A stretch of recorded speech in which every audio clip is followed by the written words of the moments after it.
better.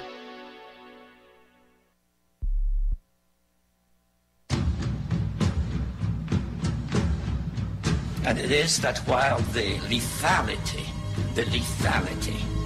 of their power is greater than ever, their capacity to impose control over the politically awakened masses of the world is at a historical low. Namely, in earlier times, it was easier to control 1 million people. Literally, it was easier to control 1 million people than physically to kill 1 million people. Today, it is infinitely easier to kill 1 million people than to control 1 million people. The smoke in the air of our Concord bridges and Pearl Harbors is always smelled first by the farmers who come from their simple homes to find the fire and fight. But if you embark on instituting a society where government protects you from yourself, you're in big trouble, and that's what they're doing. That's all government is force. I mean, do you have a choice about paying Medicare taxes? This government uses force to mold behavior or mold the economy. They've overstepped the bounds, and they violated the whole concept of our revolution and our Constitution. Welcome, everybody, to the Thursday edition of the Freedom Link here on the Orion Talk Radio Network. I'm Joe Joseph, along with my good buddy Tim Watts, I'll tell you what, Timmy, you really, if it wasn't for you, I think I'd have hung it up a long time ago, man. That's a scary. Folks, we got a jam-packed show for you tonight, as the subject matter tonight is Proposition 37. Now, for those of you that don't know what Proposition 37 is, simply put, it is the GMO Food Labeling proposition that's being voted on in California here next week. And it's very important that we get as much information out as we can about GMO foods. And I think it's important, Timmy, that people understand what they're putting inside their bodies or what they're ingesting. You know, how is this any different from wanting to know how much cholesterol is in something, or whatever? You're talking about your well-being here, your health. Sure. So, to help us out with that tonight, I've got some great gentlemen here that are very active. Raj Shah and John Diaz, both activists and volunteers with California's Right to Know, their website, yeson37.org. And joining us in a little bit will be Howard Vlieger. He's a biological farming advisor from Iowa. And has clients in 10 states. The Midwest drought is showing the obvious that GM crops are failing and lush green organic crops are flourishing. So, and Howard's worked with some of the most influential scientists in the world. And if anybody can give us a picture of what the GMO industry is like, it'll be Howard Vlieger. He'll be joining us too. But Raj and John, welcome to the broadcast. Thank you, Joe Joseph. First off, I have to say this. I am a fan. I love what you did on Alex Jones's show. Oh, hot dog. Yeah, very good. Homeland Security. You are a great American, sir. I appreciate it. Sir, I mean that. We're in zombie America, but right now we're going to try to keep it mainstream right here, because this is really. I'm John Diaz. I'm with the California Right to Know. Raj Shah here is a volunteer. We are all volunteers, Mm-hmm. And we're able to get close to 1 million signatures in a 10-week period. Dude, that is unbelievable. That is so hard to do without any money, you see. Yes. Yes. You have 10 weeks to get 1 million signatures. That's crazy. Nobody can do that. That's unheard of. But absolutely. And my hat's off to you guys for sure, because it takes a lot of effort and it takes a lot of time, and a lot of people that aren't involved in activism don't really know about the sacrifice involved in making things like Prop 37 happen. So my hat's off to you guys. Yeah, thank you. But I forgot to add also of why it is unbelievable is because 75% of Americans do not even know their food is genetically, engineered. So we had to explain this and, try to talk GMOs to somebody and try to keep it short, like an elevator pitch, right? I mean, you could talk to somebody for days, really. No, you're absolutely right. And so, folks, tonight, what we're going to do, since we have some subject matter experts on this here, we're going to go over from the beginning of GMO foods and go all the way through. And I've done a lot of research into this, guys, and the first thing that I'd like to start off with is a history of genetically modified foods. And you can find this, folks, at globalchange.universityofmichigan.edu. Now, I'm going to give you some mainstream lines of thought and reasoning first, because it's very important to set it up this way so that we give both sides of the story. And so here is the write-up from the University of Michigan. It says, biotechnology, genetic modification, transgenic crops, Bacillus thuringiensis are words and phrases being tossed around in the debate on genetically manipulating food. But what does this all mean? The language of genetic manipulation can be one of the greatest barriers to many people's understanding of the technology. For the purpose of this paper, understand genetic modification simply as the manipulation of an organism's genetic makeup in order to create or enhance desirable characteristics from the same or another species. While genetic manipulation of foods can be traced throughout our history, I love that. Let me stop there. Guys, they always use this. Why? The American Indians knew how to do this. They were genetically modifying foods 400 years ago. What's your guys' thought about that, and what do you tell people when they bring that up? I'm glad you mentioned that, because there's a few things we got to get rid of, dispel these myths. Okay, the one thing, this is animals, and it's not plant to plant. Usually what they're talking about is hybrids, right? This is one of the lies. Biotech, right. The chemical company, their big lie is that this has been going on for 10,000 years, True, we've been farming for 10,000 years, man has, and these seeds that we have now, it's the indigenous seeds of the world, and they handle best under drought conditions, under all conditions. And for one thing, let me make this perfectly straight, is the biodiversity of our soil that makes our food, okay? But what we're talking about, I'm going to tell you in a nutshell. Roundup Ready pesticide was first made in 1974.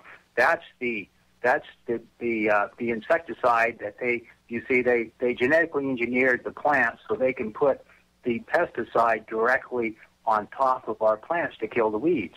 Now, I don't know how you were raised, but when I was raised as a kid, my parents told me to keep the poison separate from handling where you're handling your food, right? Common sense, And so now they engineered this to put directly on our food, and so there's a whole lot of evidence regarding these foods not being safe, and as far as the pesticides, and they want to make this stuff sound like it's better than sliced bread, No, absolutely. The point is well taken, because that's growing up. That's what they always said. Mom, wash your hands. You don't want to get something. And now they put it right on your food. Yeah, exactly, and I have to bring one thing out, because this is what we tell people. See, this is a paradigm shift, is what we're going through. The United States, the world, because here we grew up. I'll be 60 in another year, right? And when I was garbage. They didn't have garbage disposals back then, right? It was black and white TV and stuff like that. So we raised we were raised eating Whole Foods and all that. And then, hey, when there was a burger joint came into town when I was a kid, we were all eating burgers. This was great. And then came trans fats and all of these different things. And now we're kind of like looking to see what's going on and how the health we are. And hey, people are getting sick, People are getting sick in this world. The American panel, it's called the Presidential Panel on Cancer. I want you guys to look this up. This was something that was put out by our American government. I know we have indefinite detention for Americans now, but we won't get into that. But this same government gave us this piece of work. It was enacted by Congress, to look into the fact that we were coming down with cancer, right? And what they looked at this, and they found out that, yes, wow, we're really coming down with a lot of cancer. It's unbelievable. And what was even more going out... Hey, John, hey, do me a favor. Hold that thought. Let's go to break. And when we come back, I want to talk about that. That's a very, very important point that you made. And, folks, I'm also going to talk about a little tomfoolery that the government plays in trying to hide evidence. So we'll talk about all that when we come back from break. Don't go away. You're listening to the Freedom Link on the Orion Talk Radio Network. We'll be right back. Your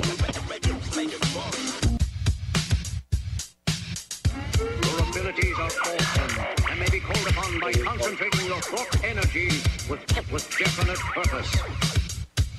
Just concentrate and the power will be yours. Think clearer. Hello? Orion Talk Radio says, put your activism where your mouth is. Make a truth banner with a creative message to display in public. Make sure you mention Orion Talk Radio somewhere on the sign, then take a picture of yourself and send it to us at oriontalkradio@gmail.com.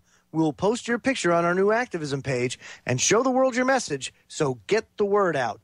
Joe Joseph here, along with my good buddy Tim Watts, and we're welcoming to the broadcast, and probably a little bit of a surprise, is Mr. Howard Vlieger.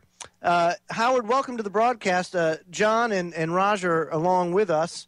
And, of course, we're talking GMO foods. And they had a lot of good things to say. They had a lot of good things to say about you. And we were talking about the cancer research. Isn't that right, John? Yes, sir. I was talking about the Presidential Panel on Cancer, and I just wanted to break in with this because they tested over a million foods for pesticide residues, and so this is an exhaustive study, yeah. And what they found out was the need for grass-fed beef, to make sure your foods were free of pesticides, because they found out that this is a big bombshell. Ready for this? Okay, I'm ready. They found out that only 5% of cancers are inherited from our parents. Now, only 5% of cancer is inherited from your parents. Now, ouch. You have to understand. Okay, go ahead. No, that's an amazing stat, Timmy. I mean, think about that. What does that say about cancer? That's absolutely stunning. And the war on cancer, for crying out loud. Right. Oh, and I'm glad. And I'm glad you said that, because listen, who the first shill group was to attack this was the American the American Cancer Society. Right? Oh, sure. They came out and they said, okay, now here's what we got. We got the flashlight sitting right there on the elephant that's in the room, right? And so they says, whoa. Wait a minute, boys. Hey, this is some big talk here. Hey, easy now. Listen, let's not jump to this stuff, because this is the main. I tell you what, this is pesticides. They all claim, you didn't get it from our pesticides, our chemicals, because we all know this is inherited from our parents. And then the pharmaceuticals, right, which is the same companies, pharmaceuticals, pesticides, the chemical companies, right? They're the same. Howard was going to explain this all later, right? They say, wait a minute, wait. What do you mean? It says, listen, no, let's not look there. We all know this comes from our parents, the pharmaceutical companies. That's what the first thing. They're psychiatrists. They're people that they have, they're shills in the at the universities. Their projects are funded by biotech and that, so they're called upon to shill, and they do that quite good. We can see that in this campaign, here to label GMOs in California. Oh boy, we can talk about this stuff. But anyway, so here they are. They're saying, no, That's not what it is. We all know that smoking causes cancer. So let's look down over here and no, it's this way, right? The elephant's this way. So anyway, so what they found out was that it was an alarming amount of cancers. It was coming from our food. It's coming from these pesticides. This report was basically a cry for help because of the barriers to change. You know, the industry. You know, they go in and they explain. I tell you what, this is very easy reading. The first part's about 75 pages. It's about 300 pages of footnotes, right? But right. And you know what else they say? Listen, this can blow your socks off. They talked at the need to look at this stuff because, you know, some of this medical equipment also. We'll get back to GMOs in a second, but, 2 chest x-rays equal the amount of radiation you get from 2 chest x-rays equal the amount of radiation that the survivors of Hiroshima got standing a half mile from the blast. Wow. Is that a mind? So this report is, and so they said, hey, you know, and they go on to explain how easy it is to take, to do an animal test, right? And they take an animal like a rat and they do a test on them, you know, which they only tested these foods for 3 months, and they took rats that were adolescents, right? And then they sacrificed the rats at age 60, right? Well, they go and they say, hey, you know, to do this right, what you should do is monitor the female rat. And then, you know, as she's carrying the pup, you know, her pregnancy, and then she's carrying the pup for the full life of this rat to give you the best picture. And then don't sacrifice that animal. Let that animal die of old age. And then you got the whole picture. Well, they don't do that, and so that's how they can falsify tests. They also go in and they talk about how, you know, there's 80,000 cancers that are on the market now, and only a few hundred of these. I mean, I'm sorry, I have to say cancer, but there's that's a Freudian slip. That's a Freudian slip. I'm sorry, but there's 80,000 chemicals on the market, and only a few hundred of these have been tested. You know, and then a lot of these chemicals were grandfathered. I'd have to look and see what exactly year. I'd be guessing, you know, right now. But they were grandfathered in, you know, to now. And so and when they are tested, they're tested singularly, right? And you know, just like in holistic medicine, you know, they believe that it's the sum of the whole. You know, it's an exponential. You eat an orange, banana, and you know all these good nutrients and stuff. And it's an exponential. It's not 2 + 2 + 2 is the total calories and stuff, but health-wise, it works synergistically in a good way for your health. And just like that, as opposed to that, you have metals and toxins that act synergistically when they're grouped together also, and they're ingested in our bodies, right? So the adjuvants that were in Roundup were tested singularly, you know, and so. Howard will explain glyphosate and all that stuff, so we won't get into that. But I just wanted to break open with the Presidential Panel on Cancer because we talk about people's health, and we're not trying to limit people from eating foods that are like fast foods and stuff, you know. I mean, they taste great and stuff like that. Are they bad for your health? Well, you know, they got GMO residues and made out of GMOs. They are, you know, and this American... this panel on cancer goes ahead to explain about EDC, endocrine disrupting chemicals, EDCs, right? And these things are in the amount of a billionth of a percent, okay, on your food, you know, or wherever you get it, in your water, right? These things regulate your hormones, and I'm going to tell you what a billionth of a percent is, okay? If you filled up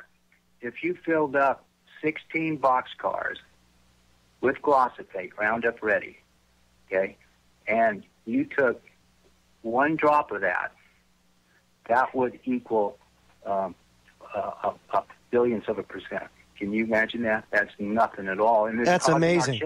Wow. Yeah, and it's causing our children to go into premature aging. They're able to have kids now at 8 and 10 years old. They're fully developed. And I'm going to tell you something, Joseph. I've been in front of people. I tell you what, I put myself, because we're in election here, so I need to, our volunteers. So there's been some big events, county fairs, and I parked ourselves right in order to get in the door. You had to pass by us, right? We're talking to you. And if you had a family, you got one of our stickers, and we said, hey, you got a right to know what's in your food. All Americans have a right to know what they put in your food, They most certainly do. And yes. Let me add something here, folks. Before we get to break, I want to tell people what Prop 37 is specifically. Prop 37 require labeling on raw or processed foods offered for sale to consumers if the food is made from plants or animals with genetic material changed in specific ways. Prohibit labeling and advertising such food as natural. And, of course, it exempts from requirements certified organic or unintentionally produced with genetically engineered material. So, basically, they want honesty and transparency. That's what Prop 37 is all about. And it's about your health. Folks, we'll be right back after these messages. I'm going to talk about something that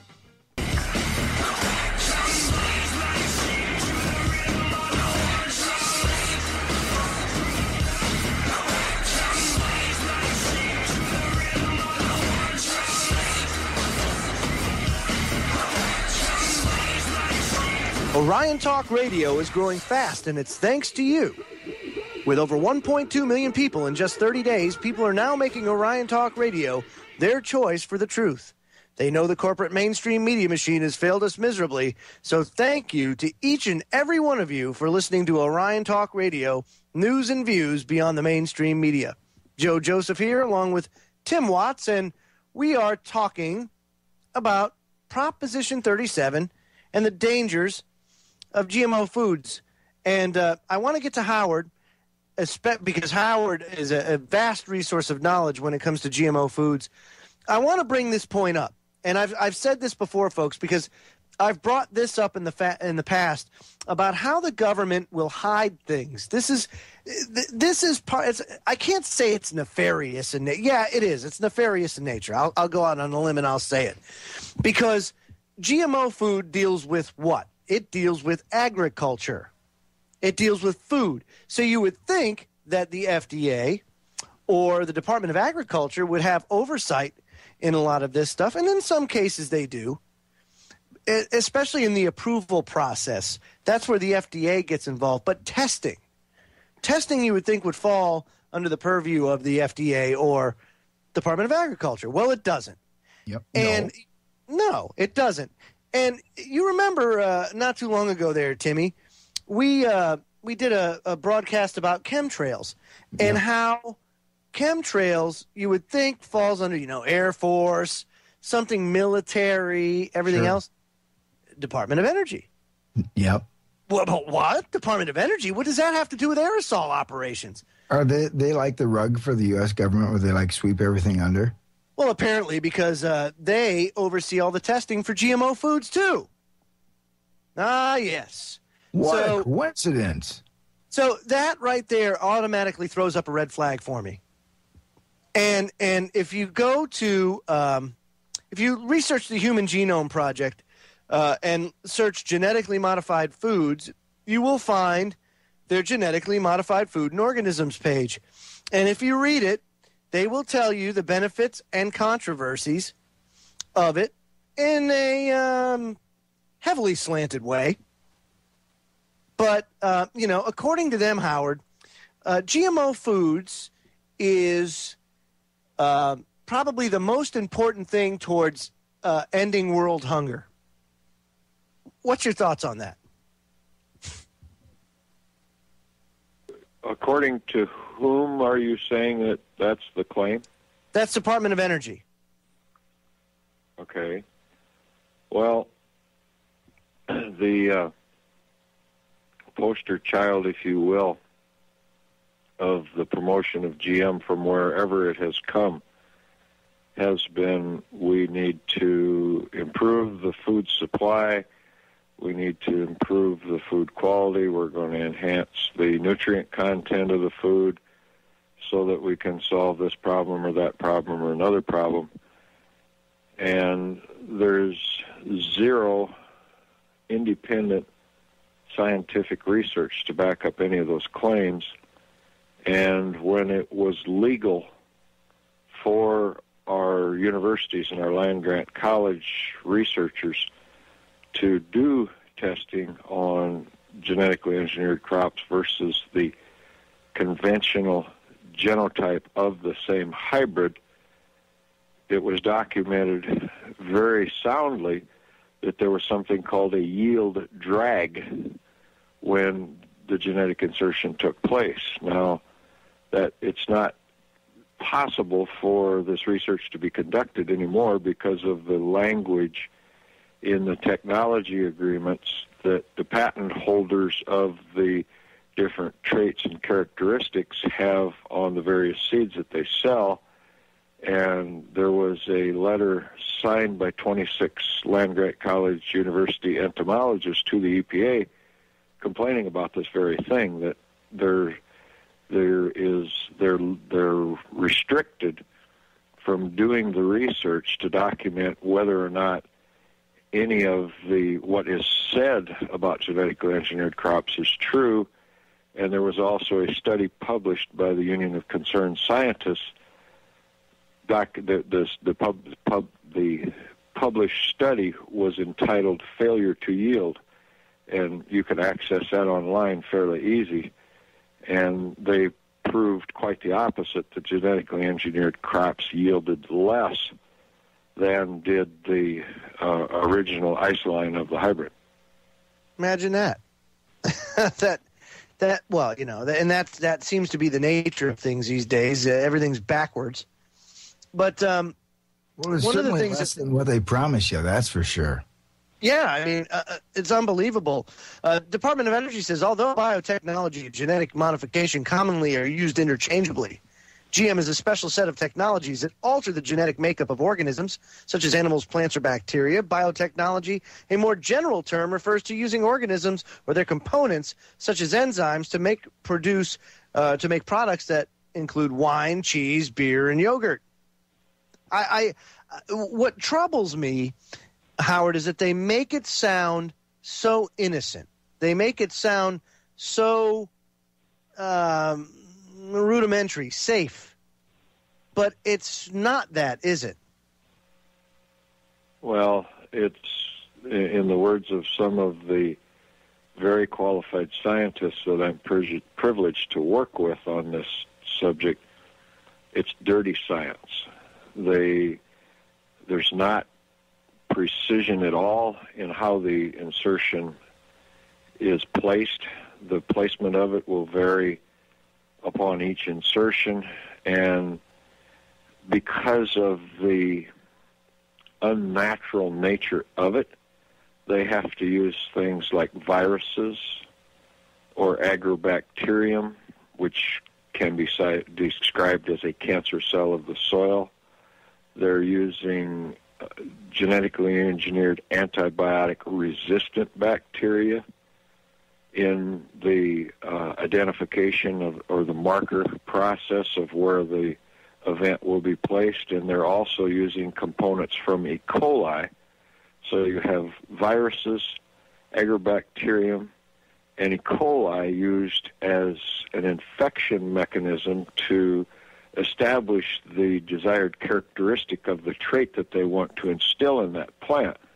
So if it was so wonderful, why do they have to use all these inexact, in essence, bad elements for infection capabilities to establish the characteristics that they desire? Right, absolutely. Here, I'm going to throw a stat out there, and I want your take on this, Howard. It says in 2006, countries that grew 97% of the global transgenic crops were the United States at 53%, Argentina 17%, Brazil 11%, Canada 6%, India 4%, China 3%, Paraguay 2%, South Africa 1%. Why is it that there's such a spike in the use of GM crops in the United States, but if it's so good, then how come the rest of the world hasn't really followed suit? Well, there's a lot of the world, the European Union countries, and some of the other countries have required and demanded testing to document the safety of this. I remember the first time I had a conversation with Dr. Pustai, who was one of the first independent scientists to draw attention to the significant harm of GMO crops when feeding them to lab animals. He made a comment. He says, "I can't believe how unknowledgeable and uncaring the people are of your country about what kind of food they put in their bodies."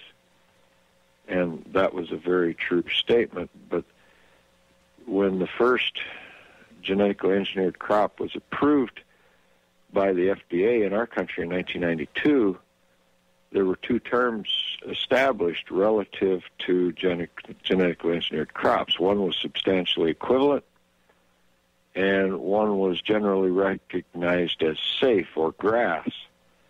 And there was zero science to back up either one of those terms being established, but it was coincidental that the man who was the head of the FDA at that time is now the food czar in the current administration. His name is Mr. Michael Taylor. Wow. And Mr. Taylor has had a number of different positions in regulatory agencies, but maybe one of his most notorious career accomplishments is that of being a lawyer for Monsanto. Hold that thought. When we come back, we'll talk more about that. That is dirty. You know, when they start making up agencies and making up stuff. Folks, check out the Information Nation with Ken every Sunday night from 9 to 11 p.m. Eastern. Host Ken Hildebrand takes a hard look at the news that the newsmakers soon learn to regret. Ken calls them the way he sees them, and sometimes it isn't pretty. Tune into the Information Nation with Ken Sunday nights from 9 to 11 Eastern, exclusively on the Orion Talk Radio Network. Joe Joseph here, along with Tim Watts. I'm joined by some incredible people fighting the battle against Monsanto and GMO, specifically fighting for Proposition 37 in the state of California. And Howard, where do we go from here? As far as, you know, there's the public awareness is definitely coming around as far as the dangers or the lack thereof of testing in regards to the GMO foods. But what are some of the things that people need to know about GMO foods based on your experience? Well, based on the science, the independent science that has been conducted, that is properly designed and not set up to not find anything wrong, which is the vast majority of the industry-sponsored science is structured that way. Mm-hmm. There is most always inflammation present. There are levels of kidney problems that are documented in the blood. There are immune system challenges. There are a host of negative effects in all of the independent research that has been conducted on GM foods. And when they say that there's nothing wrong with them, it's for a very good reason. They've structured the research in a manner and a fashion that they won't find results. The study that was just published out of France was a lifetime study. They fed the lifetime of a rat is approximately 2 years. And they fed these rats the Roundup Ready corn for their lifetime. And they only had 11% of that corn in the diet of the rat. They also had some rats that they fed glyphosate, which is the active chemical ingredient in Roundup herbicide, the world's #1 selling herbicide worldwide. They fed a legal, tolerable level of glyphosate in the water to one group of rats that was both eating the Roundup Ready corn and one group of rats that wasn't. and there was 70 to 80% tumor development from both the Roundup Ready corn as well as the rats that had the glyphosate, and they died 2 to 3 times quicker than the others did. And the industry has attacked this study like they attacked all studies. Yes, that are very well done and conducted. They said, well, they didn't use the right kind of rat because this rat is prone to tumor. Oh, yes, it's the right kind of rat, huh? It's a Sprague-Dawley rat, and it is a fact that you feed them anything, and 15 to 20% of them will develop tumors. But it's the same rat that the industry used to supposedly document the safety of this specific event of genetically engineered corn. And then the industry also said, well, they didn't have enough rats in the study, that they only had 20 or 10 in a group. Well, the industry had 20 rats, but they only analyzed 10 of them and reported on the health of 10 of them in the study that they supposedly documented the safety of it with. So if you had to guess, if there was 20 rats, which 10 do you think they analyzed? Yeah, of course, the ones that didn't have a tumor. And the other thing that was very revealing in this study, the longest term of an industry-sponsored study is 90 days. This study, the significant health issues, and 70 to 80% of them were developing predominantly mammary tumors, but there were also other tumors, but the breast cancer type tumors. The tumors started showing up in the 4th month, and all the industry-sponsored studies stop at 90 days. So do you think maybe there's something going on? Yeah. It sounds like more rats, some of them wear lab coats. Yeah, that's a fact. Now, Shiva Rose, an actress, activist, and mother, wrote today on the Huffington Post why we must vote yes on Prop 37. And she goes on to write, this month here in California, we will have the chance to know what is in our food supply. Prop 37 will require companies to label food so we as consumers can know for certain if a product is organic or not. As a mother attempting to feed my children in the healthiest way, this seems like a no-brainer. Why would it even be an issue to want to know if something is genetically modified or not? Over $30 million has been spent by companies like Monsanto, DuPont, Dow, and Bayer to stop this bill from passing. While the support of Prop 37 has raised just about $5.5 million from independent and farm-owned companies. Not 1 cent is from a multinational corporation. We must take a moment and think about why this is such a big deal to these companies and to us, the consumers. Even though the FDA approves GMOs, I personally don't want the companies that created DDT, Agent Orange, and Roundup to supply my seeds and food. And if they do, then it only seems fair to have labels on the products. Opponents of GMO labeling say it will raise food costs by hundreds of dollars per family, but in fact, adding a few lines about the ingredients is a mere raise in ink cost. In most countries around the world, including China and Russia, labeling is the law. So in China and Russia, the citizens can read a label, but here in the land of the free, we don't have that option. Until now. I truly hope this proposition passes because it will decide the fate of labeling for the rest of the country. I'm not an advocate for everyone to eat organically. I realize it can be more time-consuming to go to a farmer's market at times and more expensive. However, I think as an American, I should at least have the ability to know what I'm feeding my family. And she says, if you're interested in learning more about this, take a look at The Right to Know. And, I mean, guys, your activist work is getting out there, and they are you're making a difference. And that's what's so important is waking people up. You know, a lot of people don't even think about what they're throwing in their mouth. You know, they just assume because it's on the shelf that it must be safe because the government has your best interests at heart.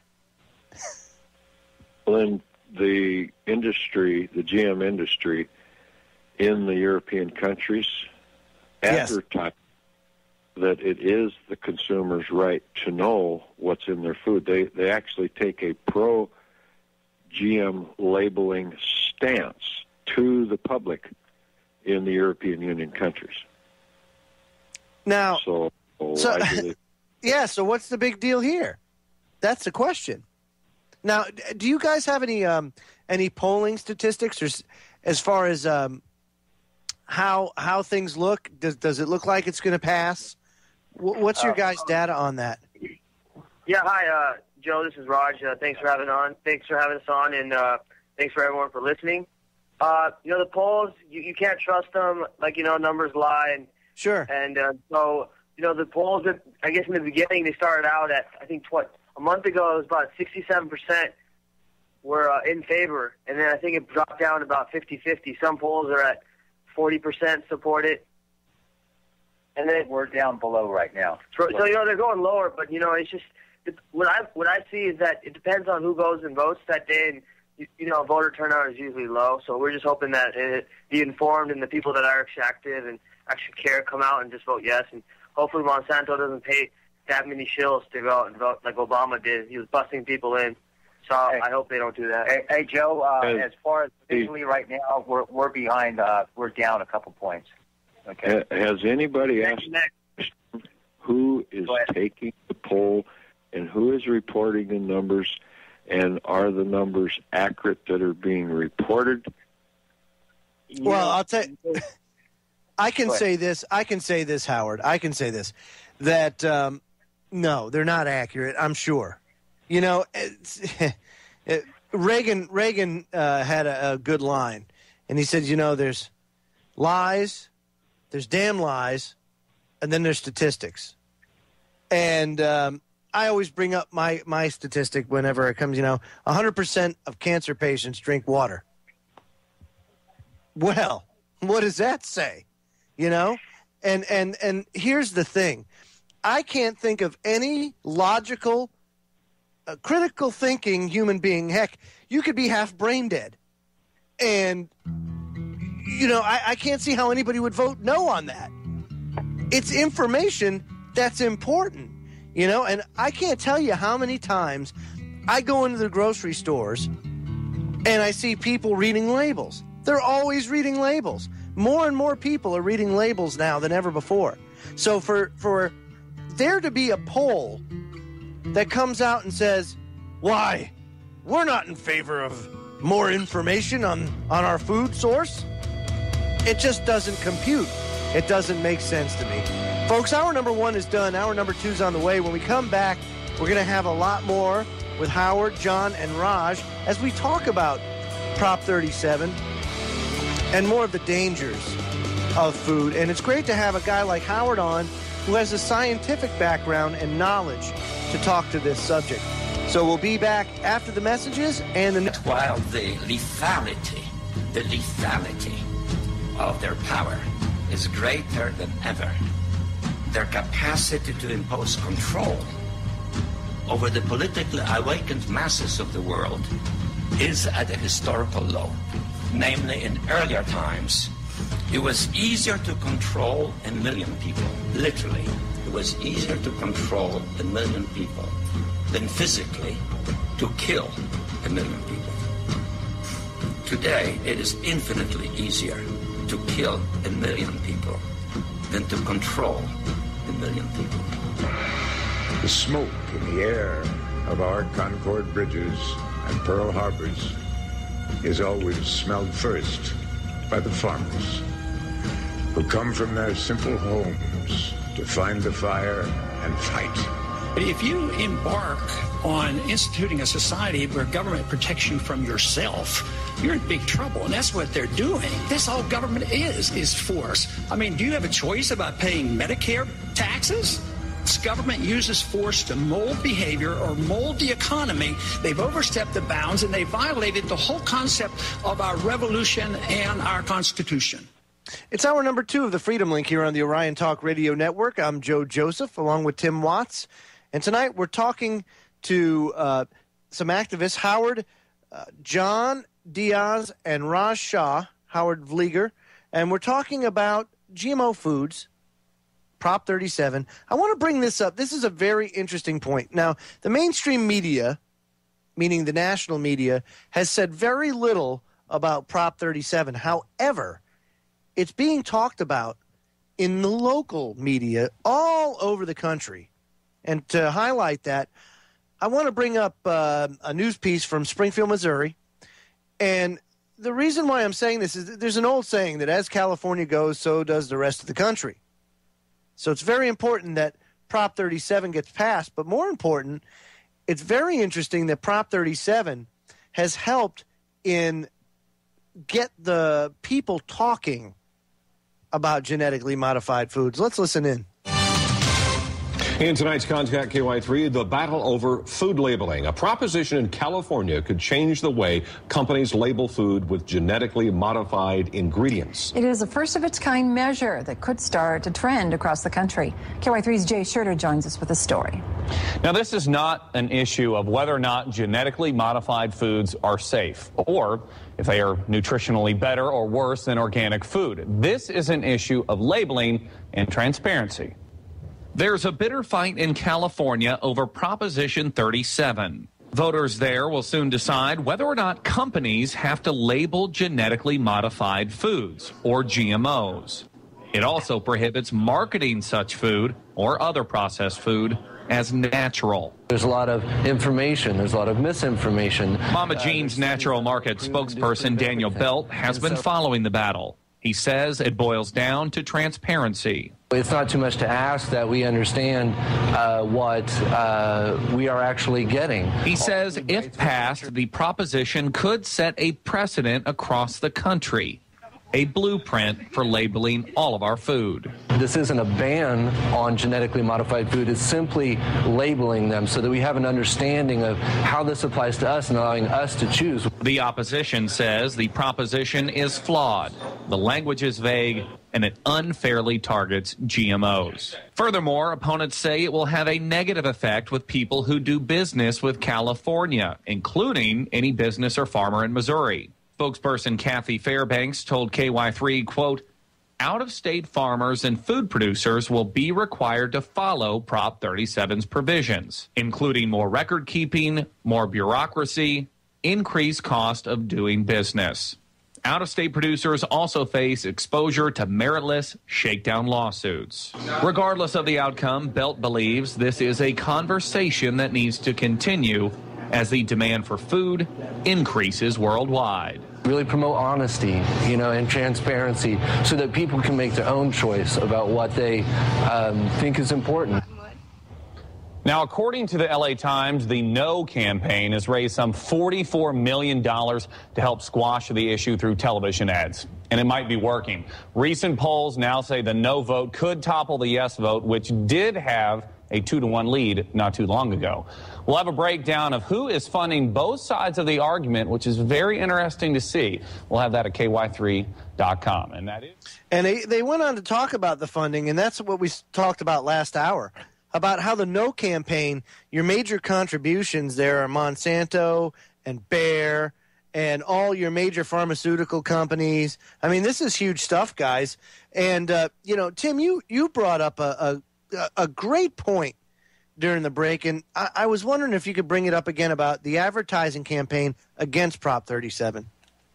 Oh, well, I just know from living in California, watching the propositions as they come and go, these guys are brilliant with their advertising agencies. And what I was wondering is they have a way of obfuscating the facts, from just the regular everyday person who doesn't pay that much attention to this stuff. And now they suddenly get it thrown in their face real quick with an election, and they got to make a decision. So I know you guys got the good stuff up for us fighting for Prop 37, but what are they throwing up against you guys this time around that we need to knock down, that people need to understand? What's the side of the argument they're throwing up right now in the media against Prop 37? Okay. Well, All right. first I'd like to address is this. There's making $42 million ought to be a big deal. It is a tip to the waitress compared to the technology fees that these companies are collecting on the seed that the farmers are planting to genetically engineered crops. They tell us, and I did the math on this based on the corn, the soybeans, the cotton, the canola, and the sugar beets potential of what's planted in our country, and using the schedule of tech fee from the crop year 2010. So that's going on 3 years old, and you can pretty well guess the tech fees did not go down since then. If all of the acres that we had planted to corn in the United States were implementing the latest and the greatest technology seeds, as the industry tells everybody they should be, just for the corn, it would have generated $5,274 million worth of tech fee for 1 year. For soybeans, it would have, again, if all of the acres in 2010 were planted to the technology seeds, which the bulk of them were, that would be $1,893,600,000 for 1 year. You add in the cotton, the canola, the sugar beet, and the total, and not including the Roundup Ready alfalfa, which has also been deregulated very negligently by the White House made that decision. It wasn't the USDA. But if you total up all of the acres of tech fee that would be paid only in the United States, not counting Canada or Argentina or the other countries where they're assessing the tech fees, you have $8,669,272,000 tech fee for 1 year. So what really is the motivation of keeping this label out of sight? Oh, wow. Yeah. I mean, look at the financial losses that would be incurred because of a lack of demand of the product. I mean, wow, Tim, I mean, that's huge. That's a ton of money. That's almost Bush-esque. That's what I'm saying. So, folks, understand the power and the money that's behind this. It's unbelievable. And it's not just the commercials that they're running against the prop. What about the commercials for all of the other products? And look at the pressure on the media. Why was there a media blackout? And there was no word mentioned that the L.A. City Council unanimously supported Prop 37. Well, who buys the ads at the TV stations and in the newspapers? Which way do you think they're going to report the polls to be leaning? Yeah, of course. Of course they will. Of course it's going to be no. It's the same thing that you see with political polls, and or the presidential race, where you don't get accurate poll numbers. And that was the downfall of Ron Paul, Here you have, he doesn't even garner 10%, blah, blah, blah, blah. Yeah, as it turns out, with the first primary in Iowa, Ron Paul won it hands down. Oh, they didn't announce it until 6 weeks later, but he won it hands down. And, of course, all the polls at the time, of course, said no. And it was just a big disaster. And that just goes to show you just what we're up against when we fight for our freedoms, food freedom, for our constitutional rights, all this kind of stuff. This all plays together, folks. And that's why knowledge is power, and educating the people is the most important thing we can do right now. Folks, we'll be right back after these messages. Don't go away. So much more to talk about with GMO Foods when we come back. Your abilities are awesome and may be called upon by concentrating your thought energy with definite purpose. Just concentrate and the power will be yours. Morning Man, Rudy Z brings you his raw, uncensored take on news and politics, live from London. The Wake Up Call will get your day started with featured guests and the latest news and headlines from around the world. Start your day the right way with The Wake Up Call and Rudy Z every Monday to Friday from 8 a.m. to 10 a.m. Eastern Daylight Time, exclusively on the Orion Talk Radio Network. Joe Joseph here, along with Tim Watts. we're talking about GMO foods, and in the last segment, we talked about the No campaign on Prop 37. And apparently they think it's safe. Now, I heard a term earlier, Howard, that you brought up, and that's glyphosate. What is glyphosate, and why is it so dangerous? It sounds tasty. Glyphosate is the active chemical ingredient in the number one used herbicide around the world.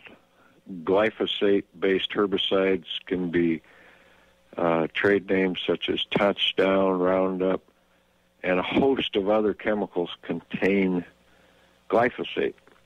Glyphosate, first of all, is a very broad-spectrum chelator. Chelate is a Greek word meaning claw or to hold. And when you chelate something, you tie it up.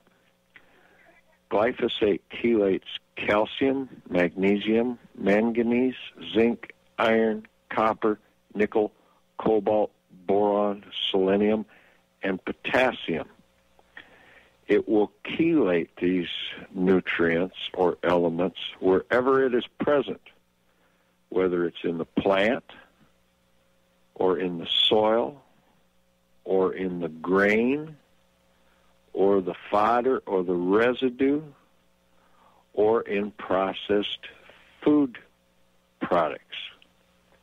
And the glyphosate tolerance level that's been allowed to be in the various grains or feed products in our country has been increased a number of times since prior to the introduction of the genetically engineered crops. Scientific research has documented significant damage from glyphosate at 1/10 of a part per million. The tolerance or the allowable level of glyphosate in, for example, glyphosate-resistant soybeans in our country is 20 parts per million. So it's 200 times higher than endocrine disruption has been documented. The glyphosate, in addition to being a very broad-spectrum chelator, is a very strong biocide or antibiotic. It kills or significantly damages a host of beneficial organisms in the soil, a broad-spectrum group of communities of beneficial biology that would be the control mechanisms for many opportunistic or bad organisms. Plus, it acts as a food source for these bad organisms, specifically fungal, the fusarium and other opportunistic fungi in the soil. As you see an imbalance in that microbial population in the soil, you see the need for, or the development, I should say, of more plant diseases, fungal-based diseases. Well, guess what? When your plant is infected by a fungus, then you have to spray it with a fungicide. So the use of the glyphosate on the crops, whether they're genetically engineered or not, because there's some countries that are using glyphosate as a burn down. They go out and they spray this on everything there before they plant, so that they kill everything before they plant so they don't have to till the soil. But there's also countries that are using the glyphosate-based herbicides to cause the grain plants to ripen. They have too short of a growing season, and let's say the oats or the wheat crop is not quite ready, so and the season is short, so they'll go out and they'll spray this field with a glyphosate-based herbicide to kill it. Well, it's scientifically documented that 20% of that glyphosate is going into the soil through the plant. Wow. That hits Holy the plant. Smokes. The rest of it is going to stay in the grain and or the straw of that plant. And there's one study done in Germany, where they tested professional people, lawyers and accountants and people that had no contact with glyphosate, and they use glyphosate both as a burn-down, glyphosate-based herbicides, both as a burn-down in Germany, as well as a desiccant or a ripening agent for these crops as a pre-harvest treatment. And they found higher levels of glyphosate residue in people's urine than what is tolerable to be allowed in the drinking water supply. In people's urine? Yes, sir. Wow. Holy smokes, and that's after it's filtered. Exactly. So they're finding, wow, way higher levels. Think about that for a second, folks. Way higher levels already in your body than normally would be allowed in regular drinking water, huh? And the U.S. Geological Service in 2011 printed a study in the United States. They documented the presence of glyphosate residue in the air, in the rain, and in the bodies of water in both Iowa and Mississippi. They did the study in 2010 and 2011 and published it. The study was the lead scientist on the study was Dr. Paul Capel. You can go online and find this. Well, the only reason they found it just in Iowa and Mississippi, that's the only two places they looked for it. Yeah, I was going to say that's the only place they looked, of course. Wow, that's staggering. That's just staggering. So, do you think there's a good reason not to label this as far as they're concerned? Yeah. Well, we've always known there was a nefarious reason, to begin with. Anytime they don't want to, put up the entire ingredient list, obviously there's something there that they're a little worried about, or maybe they've got a threat of litigation with. And whether it be, foods or, big pharma now, man, we are up against a wall with these companies. Well, here's another fact for you to consider. When a farmer buys seed that's genetically engineered, he has to sign what's called the technology agreement. And on that technology agreement, it tells him what he can and can't not use and do in raising that crop. So he basically has to follow their rules.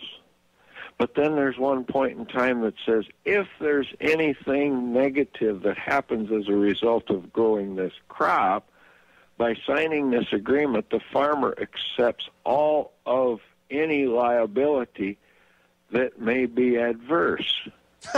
So not only are they, they're totally buffered from everything, aren't they, Howard? Well, I don't know if that will stand up in court, but when they do everything like they're told to do, if something goes wrong, they have to accept the responsibility for it. So how safe is it? That's and I heard this. Join me Sundays 10 a.m. EST for the Solving Your Radio event on the Orion Talk Radio Network.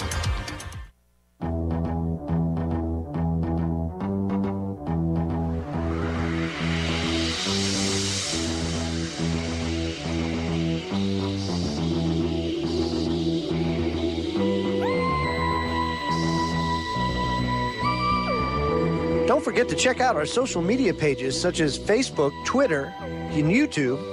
You can like us, tweet us, and watch us, all just by clicking the links under our social media section on our website.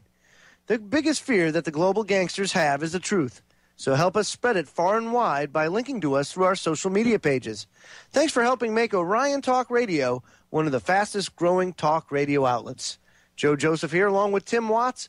We're talking to Howard Vlieger right now. Now, Howard, you do a lot of work with farmers in 10 states, right? Yes, sir. We advise family farmers in how to work with the soil.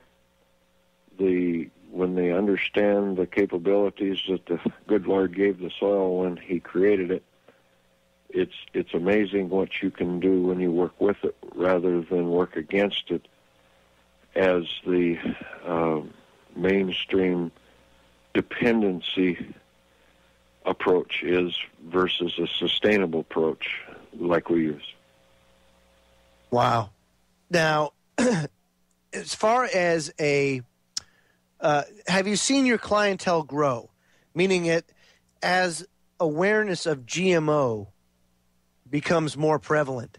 Have you seen your workload increase? Dramatically, and there are a lot of, the word is getting out. There's a lot of people across the country that are helping educate farmers about the problems. I think the vast majority of the farmers know there's something wrong. Whether it's the weeds that have developed resistance to the glyphosate that they're struggling with, or the lack of performance in the crops that they're planting. You know, they're paying more for the seed and the technology fee than they've ever paid in their lifetime, and yet the performance is substandard, to say the least. So there's a lot of them that know that something's wrong, but they don't know how to fix it. And the good thing is, with the right approach to nutrition management and full balanced nutrition with all of your micronutrients and reestablishment of the biological diversity that you need in the soil to be successful, just having phenomenal turnaround and results. And it was really demonstrated in one customer's field in Iowa this year. He's been on that field has been on our biological crop production program for quite a few years, and it was bordered by Smart Stack or Triple Stack, which is the latest and the greatest genetically engineered corn that was sprayed with glyphosate-based herbicides. And an extreme drought, okay?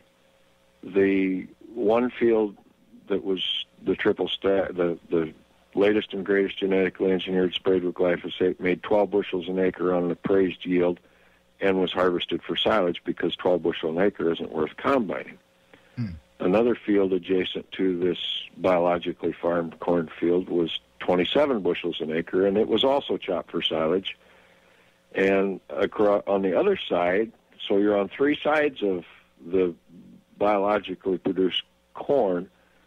The other side, it makes 28 bushels an acre, and it's also chopped for silage. Well, right in the center of that, you have biologically produced non-GMO corn that yields over 100 bushels per acre.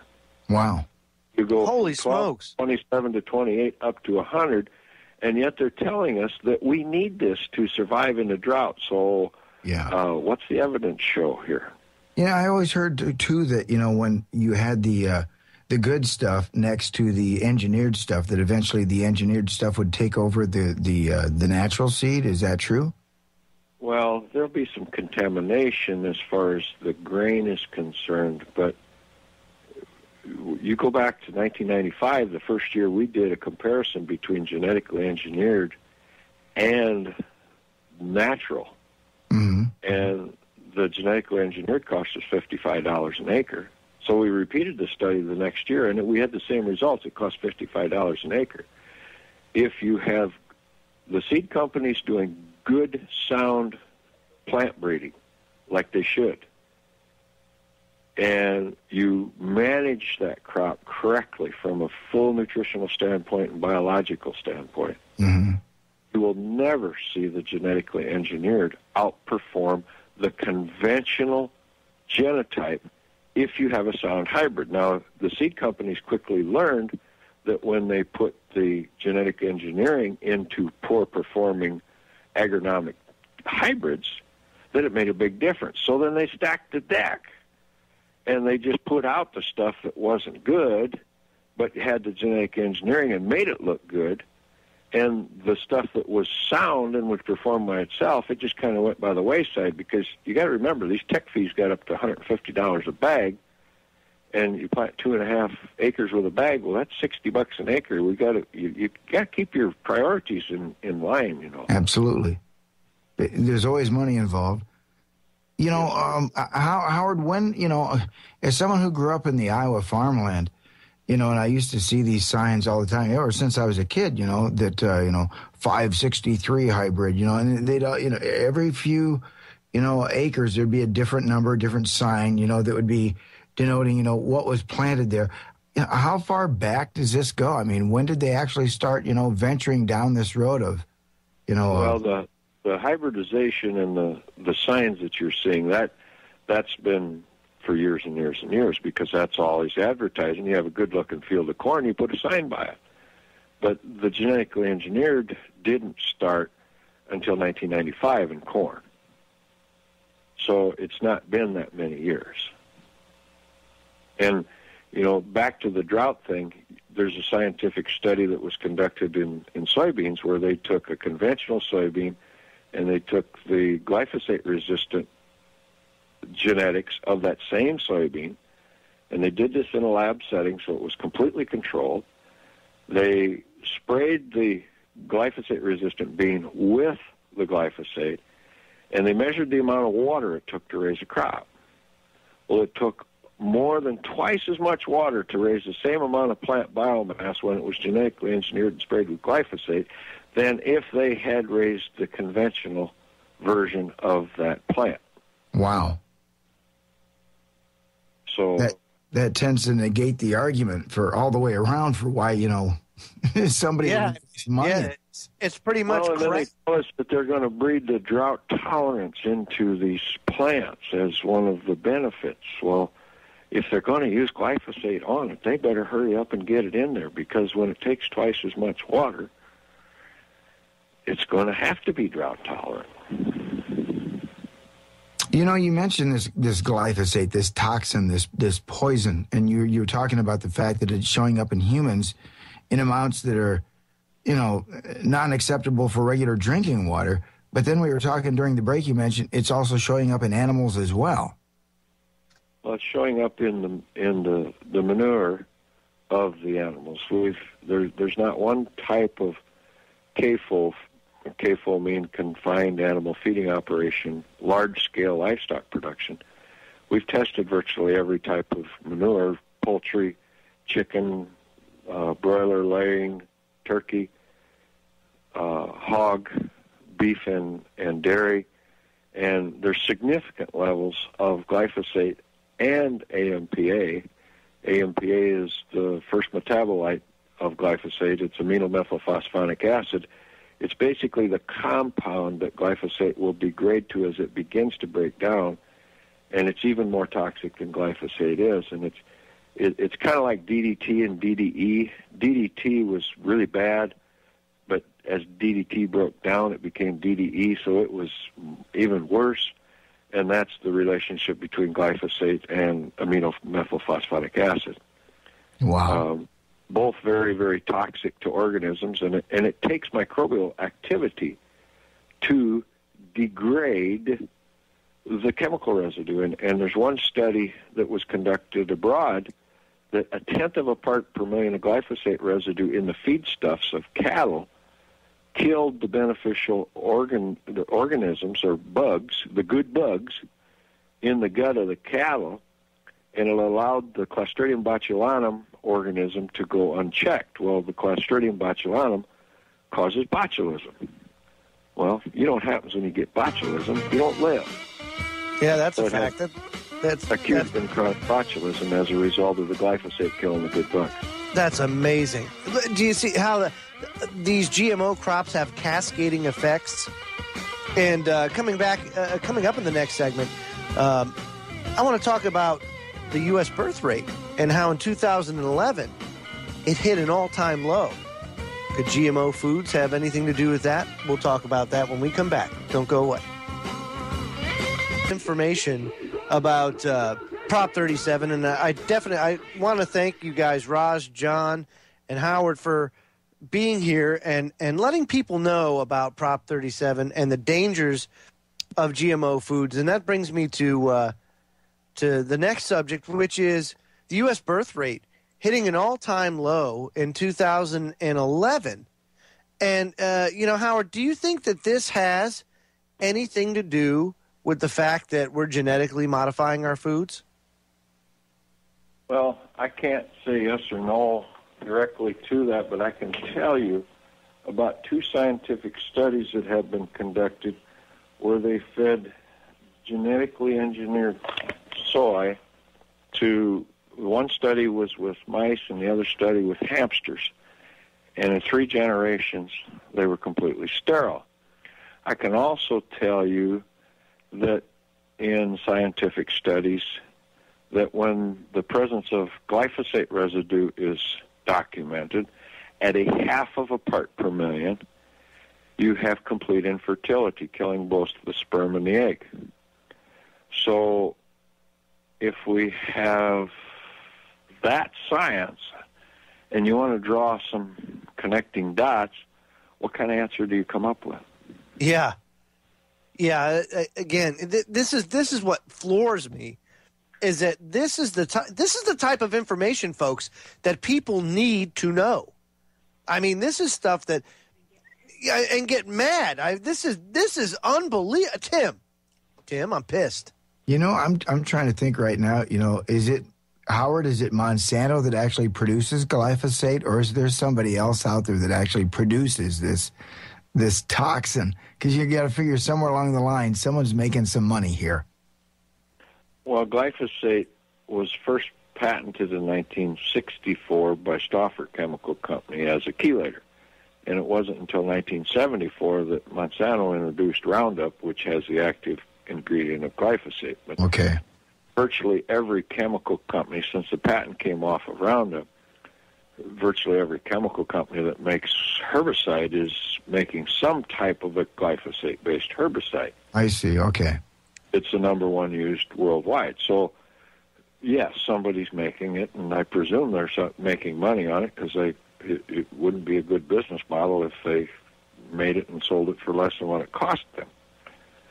But the residual effect, you know, who's paying? The one question is asked about labeling. What benefit is there in genetically engineered food? And I hesitate to call it food. It's genetically engineered commodities that they end up putting in the food supply. It really doesn't qualify to be called food. Right.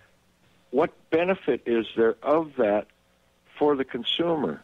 There was a conference in L.A. on the 6th of October where medical doctors and scientific researchers spoke, and they connected the dots. The scientific researchers said, we're seeing this in crops, we're seeing this in animals, we're seeing this in livestock. And the medical doctors get up and they say, we're seeing leaky gut in our patients, and we're seeing autoimmune problems, and we're seeing severe allergic reactions. And the medical doctors said, when we take our patients and get them completely off of genetically engineered food, whether it's autism or leaky gut or autoimmune deficiencies, whatever it was, they always saw an improvement. Well, that's not a scientific study, but it's sure a big coincidence, isn't it? Yes, here at the Freedom Link, we don't believe in coincidence. Yeah, exactly. So I mean, it is because the cause and effect. Take it away, things get better. Guys, anything that you want to put out to the audience tonight, Raj and John? Anything you want to say as we close the show out in the final minutes? Yeah, we need to talk about grassroots and the fact that we're going to be voting in November 6th, and this is a huge deal. We've been whipping on Monsanto all year, man, and we've just been trying to get as much up as we can. I've been running around with Howard all week last week. We're trying to get the word out, and we need people just to get the word out. If you guys are, in other states, call somebody in California. Hey, tonight up until 12 o'clock, if you guys can send $5 or whatever you can do, we're trying to fight it with our advertisement. You should see our advertisers. We got Danny DeVito behind us, and a lot of these actors. And I mean, the greatest work is yet to be seen because you know what? We have so much money. And I'll only give you Raj right here. I think one of our commercials got Bill Maher in there, and what I find funny about that is Bill Maher was I know everyone saw that clip where he was talking about killing people recently or just letting people die. Or I don't know what the exact clip. I'm paraphrasing the clip, but yeah, I know what you're talking about, Raj. Yeah, go. I know it's ironic that he's in the commercial, but either way, we got Danny DeVito, a lot of these other Hollywood actors and actresses, and I think we had 2 different commercials, which is really popular. And I know we don't have the funding to get it out, as we only have $5 million. So what we have been doing is the old school method of just reaching people. We've been grassroots for the last year, reaching people at farmers markets, the OC Fair, the LA Fair, just whatever we can, health food stores, and just trying to get the information out. And so that's what we want to give a special shout out to one of our sponsors, Dr. Bronner. Hey, props to Dr. Bronner. I walked from Brooklyn to the White House with him about a year ago in October, 300 some miles, and I'm telling you what, he just donated $250,000 to the cause, and he's been giving us tons. We've gone through 4 tons of soap, and we're passing the stuff out, and it's the best thing since sliced butter. And anyway, go ahead, Raj. So we're just trying to get people to get active, whatever state you're in. Call your legislature, vote with your dollars, whatever way it works. Go to your local farmers markets. There are so many ways to fight Monsanto, and be the change, like they always say. And I don't want to be cheesy, copy it. No, there's nothing cheesy about that, Raj. Nothing cheesy at all. You have to. Hey, I'm going to tell you something. Right now in California, what we got going, we got a big grassroots, ground-based, network. We got about 10,000 activists. These people are trained. They've been talking. I'm learning how to, my public speaking, is getting better. And hey, in a little bit, I'm going to be just fine. And that's what we've been doing. The only way to change, whether it be Citizens United, all these issues that we got, it has to be grassroots, right? And we can do it. We can do it. We just got to wake up, everybody, and let's get going. Right? You guys are the kind of people, this is what Joe and I talk about all the time to our audience. It's like us sitting here talking about stuff every night doesn't help anything. I mean, it's food for thought, but what does help is when everybody that this falls on, everybody with ears to hear, as they say, it's when they get up and they get involved like you guys are doing. I mean, you guys are, you're role models for everybody else out there. I mean, you're people that actually got up. You've got lives. You could be doing other stuff with your life, but you got up and you got involved, and that you're to be commended for that. Absolutely. And all I can say, too, guys, is that, when Prop 37 is passed, and I believe it will be, that'll be a tremendous victory, and really a testament to the efforts that you guys have put in. With no money, I'm telling you, with no money, and we're doing all this stuff. That's why our organization is going to be pure, because this isn't about the money. This is about what's right. This isn't about politics. This ain't about left, right. This is just about letting people know the dangers and just a label. First, I guess that's a step, and then we can then inform them about glyphosate and all these other dangers. But it's just a step to let them know about the label. Yeah, once you can get it on the label, then you can tell them to look for it. And it's just like aspartame. You can start saying, hey, if it's got glyphosate, stay away from it. Right now, it's like smoking cigarettes, It's, the ban on smoking cigarettes came later. They had to first prove they're harmful. Right now, we're putting a label on it, and that's our basic right to know. President Kennedy gave us our basic right to know in the Consumer Bill of Rights. We got a right for food safety. We got a right to know what they put in our food. Thank you.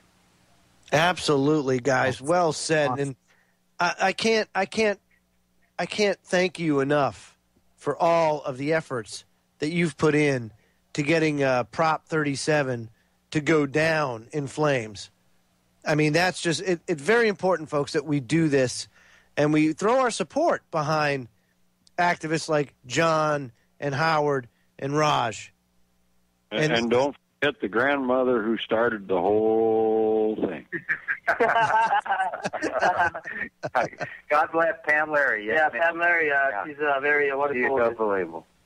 Oh, that's fantastic. And, folks, that's CA Right to Know. That's yeson37.org, yeson37.org. And, Howard, do you have a website? Yes, it's verityfarms.com, VERITY. Farms. So, verityfarms.com, folks. Verityfarms.com. A farmer that needs to get in contact with Howard. There you go. Yes. Yeah, if you want to get yourself off the GMO seeds and start growing the right way, the old-fashioned way, then Howard's your man. So get in touch with Howard by going to verityfarms.com. Guys, thank you so much for coming out this evening and spending some time with us and talking to the listeners about the dangers of GMO and the benefits to activism and taking ownership of a cause and seeing it through to a successful completion, and I'm sure it will. Folks, tune in again on Sunday from 7 p.m. to 9 p.m. Eastern, where our friend John Hankey returns with the subject of JFK Jr. Very good. Very interesting subject. We'll see you Sunday night.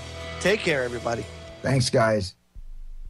Wow, great. Thank you. At OrionTalkRadio.com, you could say that we're all talk. Today I have a special treat for you guys. It's going to be